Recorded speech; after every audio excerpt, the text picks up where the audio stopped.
Suppose this is a Whetstone network like this.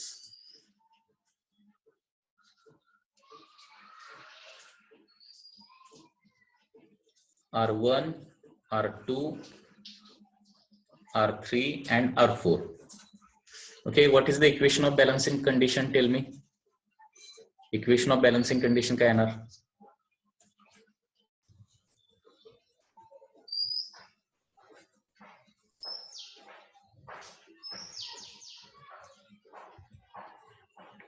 So there was some network problem. So या केस मध्ये सांगा मला balancing कंडिशनचं equation काय येणार आहे? If Whetstone network is like this, R1 by R2 is equal to R3 by R4. Is this correct equation? हे correct equation आहे का? R1 by R2 is equal to R3 by R4. This is not correct equation. So correct equation is R1 by R2 is equal to R4 by R3 NR. Okay, R1 by R2 is equal to R4 by R3. This is correct. Or R1 by R4 म्हणजे R1 by R4 is equal to R2 by R3. So this is also correct equation.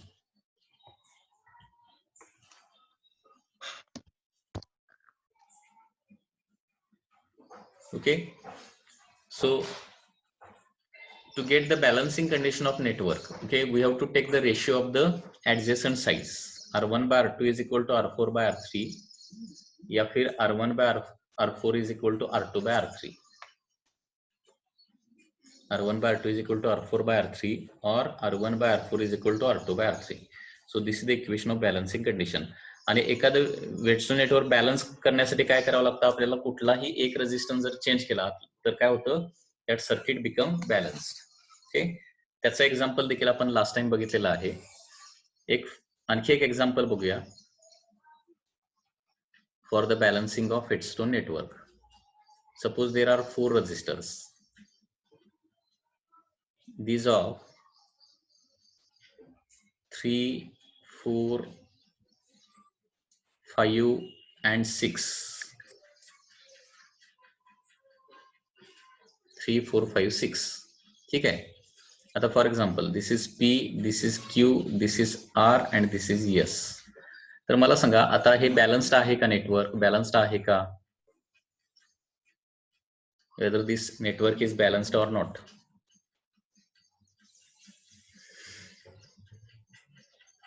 No, this is not balanced network. Okay, then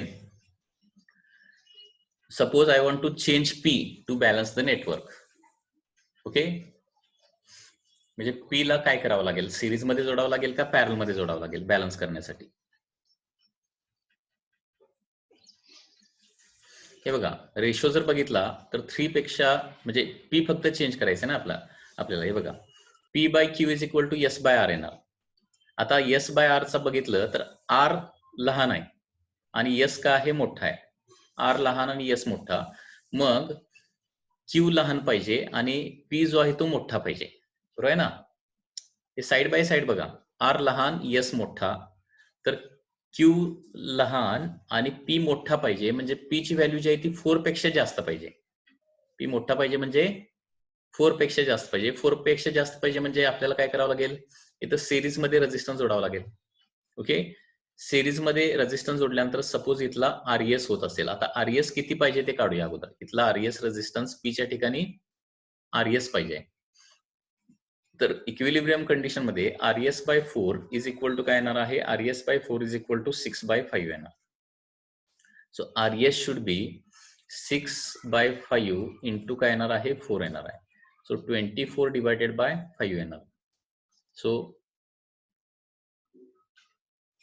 4.8 ohm असला पाहिजे. इथं किती असला पाहिजे? 4.8 ohm. म्हणजे याचा meaning काय? How much resistance should be connected here? 1.8 ohm resistance should be connected in series to P so that it will get balance.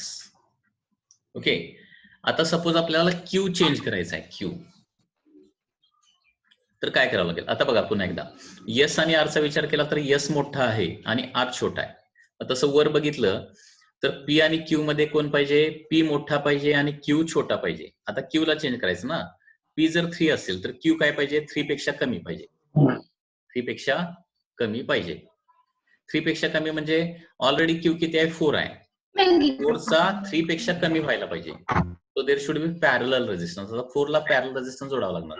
तर इथं सपोज रेझिस्टन्स किती आहे? आरपी आहे. तर आरपी किती पाहिजे ते अगोदर काढूया. So 3 divided by RP is equal to काय येणार आहे? 3 by RP is equal to 6 by 5 येणार. And therefore RP is equal to 5 into 3 divided by 6. 5 into 3 15 divided by the 6.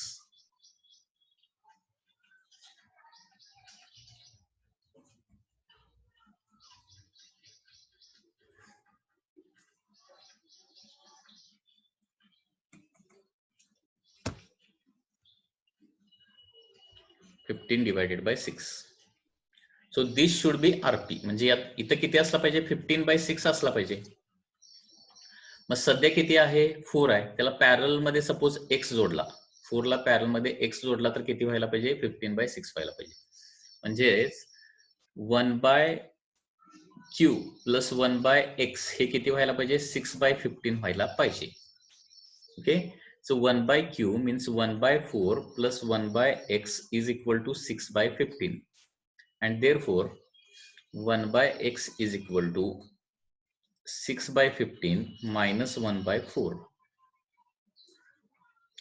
That is cross multiplication केल्यानंतर काय होणार बघा?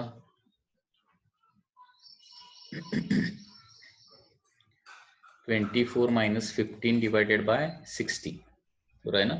6 4s are 24, 15 1s are 15, 24 minus 15 divided by 60, that is 9/60, that is 3/20, that is 20 by 1/x is 3/20, so x should be equal to 20/3 असला पाहिजे. So 20/3 ohm resistance जो आहे तो काय करायला पाहिजे? 4 ला पॅरलल मध्ये जोडायला पाहिजे. ओके. म्हणजे इथं 15/6 यायला पाहिजे फायनली, आणि 15/6 फायनली येण्यासाठी काय जोडायला पाहिजे? 20/3 याला 4 ओहमला पॅरल मध्ये जोडावं लागेल. Okay. So in this way we can balance the given network.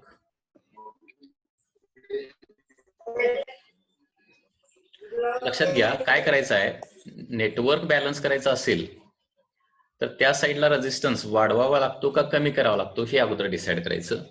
Okay. आणि मग वाढवावं लागत असेल तर सिरीज रेझिस्टन्स एक्सचा जोडायचा, आणि कमी करायचा असेल तर पॅरल रेझिस्टन्स एक्सचा जोडायचा आणि ती एक्सची व्हॅल्यू काढायची. म्हणजे क्वेश्चन कसा असतो?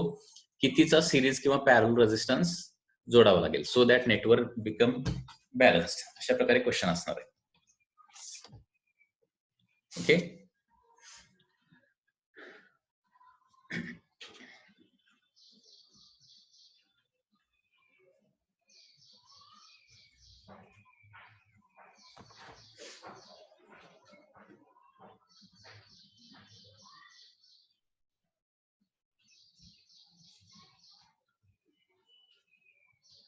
network.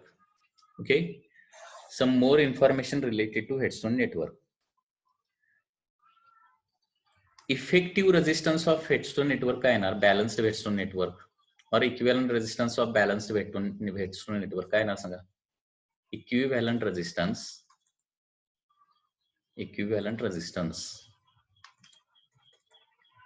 of balanced Whetstone network. Okay, equivalent resistance of balanced Whetstone network. Suppose here there is P, here there is a Q. Okay, after that this is P, Q, R and S. These are the 4 resistances. Then in this case what will be the equivalent resistance? P and Q are in series, so here it will become P plus Q. S and R are in series, so R plus S will be their equivalent resistance. Now P plus Q and R plus S are connected in parallel. Parallel मध्ये जोडलेले आहेत. मग finally equivalent resistance of parallel combination म्हणजे their multiplication divided by addition. Okay, so because R1 R2 जर पॅरल मध्ये असतील तर इक्विव्हॅलंट काय असतो, R1 R2 divided by R1 plus R2. R1 R2 म्हणजे P plus Q into R plus S divided by P plus Q plus R plus S. R1 R2 divided by R1 plus R2 ना. So equivalent resistance of balanced Wheatstone network या पद्धतीने येणार आहे. And if all are equal, all resistances are equal, all resistances are equal to capital R, then equivalent resistance किती येणार, then equivalent resistance is equal to RN. म्हणजे सगळे रेजिस्टन्सेस R R R आणि R चे असतील तर बॅलन्स्ड व्हेटस्टोन नेटवर्कचा equivalent resistance किती येणार आहे, Rच येणार. कारण R plus R 2R, R plus R 2R. Okay, so इथं किती येणार आहे, 4R square divided by 4R होणार. 4R square divided by 4R म्हणजे that is it become R. After that Wheatstone network has maximum sensitivity. Okay, आता Wheatstone नेटवर्कला जास्त sensitivity कधी असते किंवा हायली सेन्सिटिव्ह व्हेटस्टोन नेटवर्क कधी असतं, असा देखील क्वेश्चन येऊ शकतो. Okay, so Wheatstone network has maximum sensitivity when all the resistances are equal. हे एक सेंटेन्स आहे, लक्षात घ्या, म्हणजे एमसीक्यू मध्ये बघायला मिळेल. Okay, Wheatstone Wheatstone's network is maximum sensitive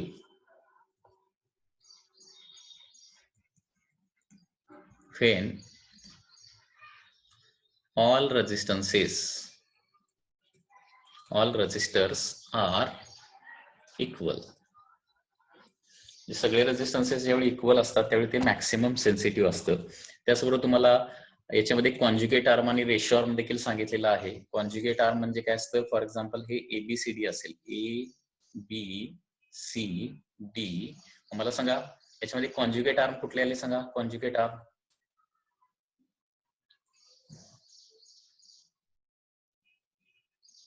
These are AC and BD, याला काय म्हणतो, कॉन्ज्युगेट आर्म म्हणतो. आणि रेशो आर्म म्हणजे काय, AB and BC. AB and BC याला काय म्हणायचं, रेशो आर्म असं म्हणायचं.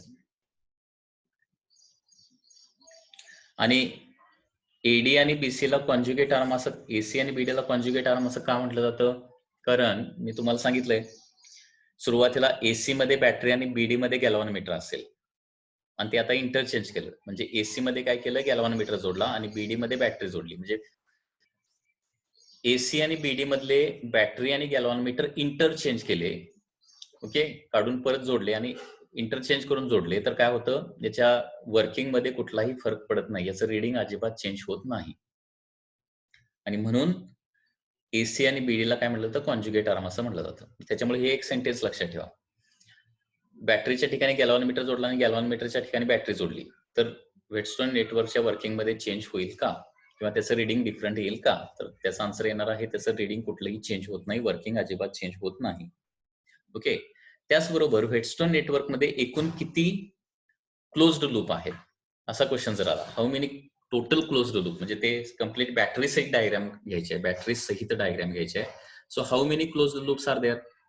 ओके, टोटल क्लोज्ड मेश किंवा लूप किती आहेत, दे आर 7 क्लोज्ड लूप आहे किंवा 7 क्लोज्ड मेश आहे. 7 कसं काय 7 बघा, suppose this is Wheatstone network. complete along with battery circuit, along with galvanometer. Okay, हे तुम्ही मोजून बघा किती क्लोज्ड पाथ येतात इथं. 7 क्लोज्ड पाथ येतात. ओके, सो हा ट्रायंगल म्हणजे 1 होणार, हा ट्रायंगल म्हणजे सेकंड येणार आहे, हा क्वाड्रिलेटरल म्हणजे थर्ड येणार आहे. म्हणजे वेटस्टोन नेटवर्क मेन सर्किट जे आहे त्याच्यामध्येच किती झाले तुमचे 3 झाले. आता बॅटरीच्या पॉझिटिव्ह टर्मिनल पासून निगेटिव्ह टर्मिनलला येण्यासाठी किती पाथ आहेत? फर्स्ट हा R1 R2 मधून जाणारा path. Okay, positive terminal R1 R2 आणि निगेटिव्ह टर्मिनल. त्याच्यानंतर positive terminal R1 galvanometer, R3 negative terminal. Positive terminal R4 R3 आणि निगेटिव्ह टर्मिनल असा एक पाथ येणार. आणि पॉझिटिव्ह टर्मिनल R4 गॅल्व्हॅनोमीटर, R2 आणि निगेटिव्ह टर्मिनल असे हे 4 येतात परत. ओके, सो टोटल पाथ जे येणार आहे ते 7 टोटल पाथ्स येतात. There are total 7 path.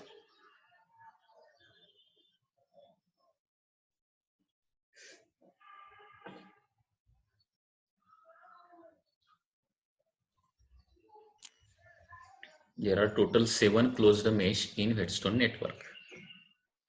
Now different forms of Whetstone network म्हणजे Whetstone network different form मध्ये कसे असतील? Different forms of Whetstone network कसे कसे येणार बघा.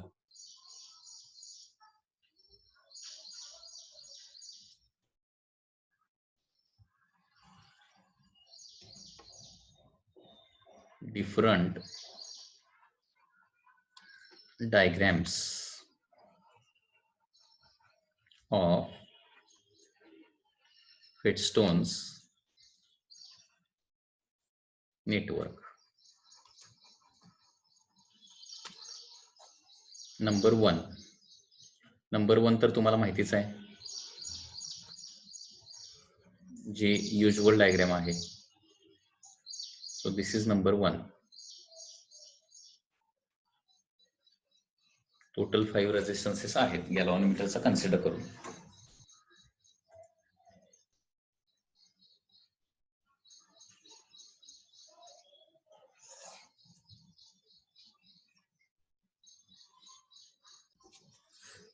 Second diagram is like this.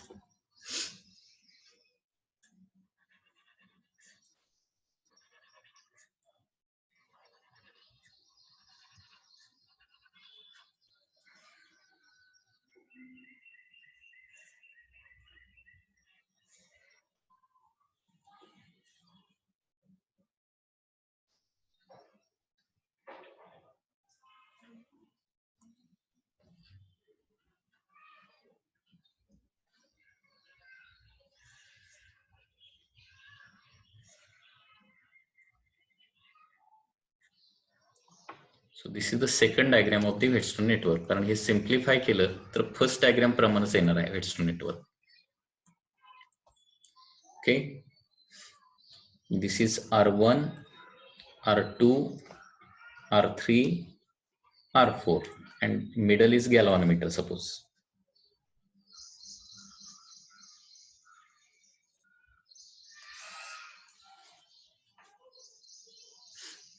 Okay, 7 mesh कसे येतात बघा. 7 मेश लक्षात येतात ना. Whetstone नेटवर्क मध्येच का आहे 3 आहेत, बरोबर आहे ना. हे बेसिक जे सर्किट आहे हे बघा, R1 गॅल्व्हॅनोमीटर, R4 आणि R1 असा एक ट्रायंगल. त्याच्यानंतर R2 R3 गॅल्व्हॅनोमीटर, R2 R3 म्हणजे हा एक दुसरा ट्रायंगल, 2 झाले. आणि R1 R2 R3 R4 हा एक क्वाड्रिलॅटरल, हे 3 झाले इथंच. ठीक आहे. आता बॅटरीकडून positive terminal to negative terminal closed path. Mesh म्हणजे काय? क्लोज्ड पाथ्स मला सांगायचे आहेत, किती आहेत क्लोज्ड पाथ, लूप किती आहेत क्लोज लूप. तर बॅटरीच्या positive terminal R1 R2 to negative terminal हा एक होणार. त्याच्यानंतर बॅटरीचं positive terminal R1 galvanometer, R3 negative terminal. After that positive terminal R4 R3 negative terminal. and after that positive terminal R4 galvanometer, R2 negative terminal. असे 7 closed mesh होतात, याच्यापेक्षा जास्त येत नाहीत. Okay, so different forms of headstone network काय काय येतात बघा इथं. फर्स्ट जी ॲज युजल डायग्राम आहे. सेकंड हे R1 R2 सिरीज मध्ये गॅल्व्हॅन मीटर आणि हे R3 R4 असं देखील येणार आहे. Third diagram of headstone network, म्हणजे हे बघितल्या लक्षात आलं पाहिजे की हेडस्टोन नेटवर्क हे असं असतं. त्याच्यानंतर next diagram it's like this. This is also headstone network.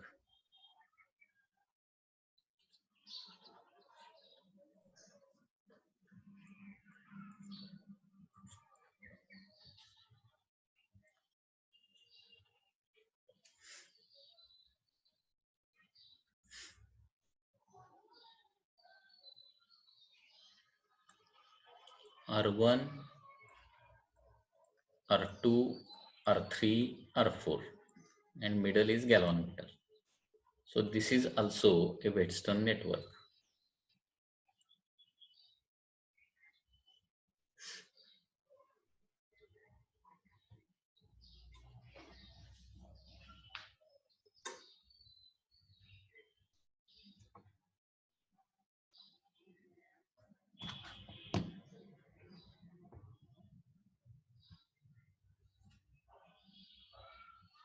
Let me check once again.